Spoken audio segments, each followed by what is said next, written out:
afur beekuun nurratti dirqama jennee waa afran san keessaa tokko beekuudha. Maal beekta jennaan Allaha beekta, nabiyyii beekta, diin islaamaa beekta, waan kanniin maraa bil adillati ragaadhaan beekta.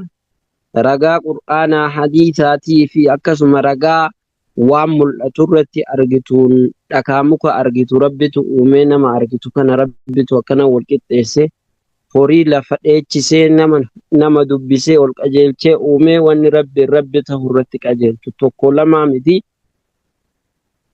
Akkasuma nabiyyiillee wanni ati beektuun qur'aanni rabbiin anatu ergate jedhee dubbatuudhaan akkasuma nabiyyiin waan namni akkuma nabiyyoonni kuuwwan Ciisaan du'aa kaasuu bal'aa ijatti deebisuu hayyama rabbiiti. Wantoota akkasii rabbiin isaa laaffisee akkuma hojjete akkuma Muusaan ulee isaatiin bahra dhahee bahri karaa tahee addaan citee keessa bahan Fir'auna jala. Akkuma Saalih ammoo dhakaa dhahee gaala dhale.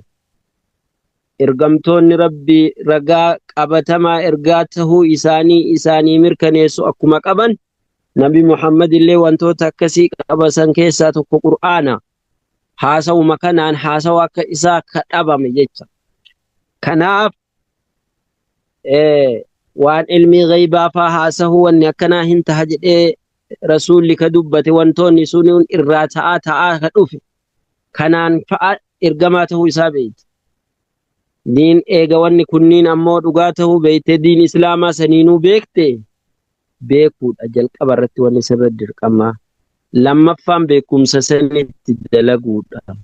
Sadaffaan beektee itti fayyadamtee ati ka fayyadamte obboleessa keetiif akka gahu taasisuudha. Afraffaan ammoo wayta yaamtu kana ammoo waattu si mudata irratti obsuudha.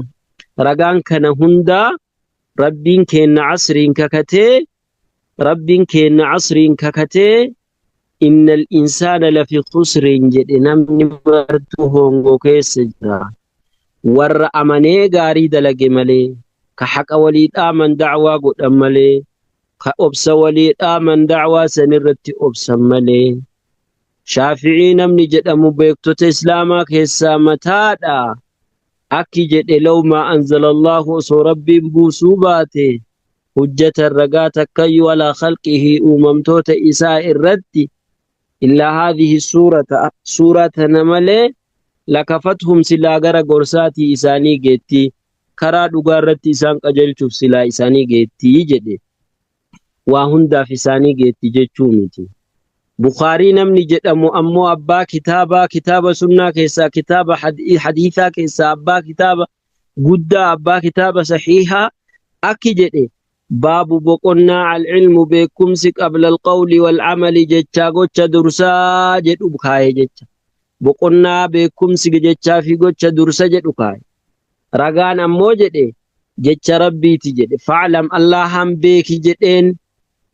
لا إله أنه جتان شأنين جتان شأنين أول دبن لا إله إلا الله حقا قبر من الله مليه هنجر جتشو بيكيتي واستغفر لذنبك جبوكيتي فأرارمك أدو جد ربين فبدأ ويتدبة رب فعلم جديت فبدأ إيغلي بالعلم بكم سان إيغلي قبل القول والعملين أمو بكاريكي سنجرتو جتشا في قوتش درس ربين beekumsaan eegalee ragaa waan kanaa akkana insha Allah